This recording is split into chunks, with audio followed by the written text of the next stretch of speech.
All right, guys, this is my unboxing of the Squidgrip tripod from Xenvo. This thing, I'm just opening it for the first time. It's a nice high quality box. Wow, look at this. This is a pretty good display. It's nice and padded in here, nice and foamy. Here's the tripod itself, and you can see, I'm gonna mess around with it. I'll make more videos showing you.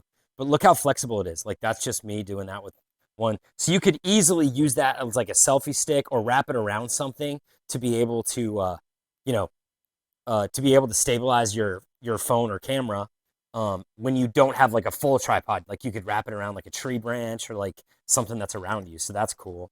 Here's what the actual phone sticks in. Um, that's nice and sturdy. You can do it vertical or horizontal. And then you have this is what the phone will sit on. So that's nice and flexible. It's three, like, kind of that ball, so it can rotate all the way around. So it's super flexible that way. Um, anyway, so that's pretty cool. I'm gonna put this together and I'll do some more videos.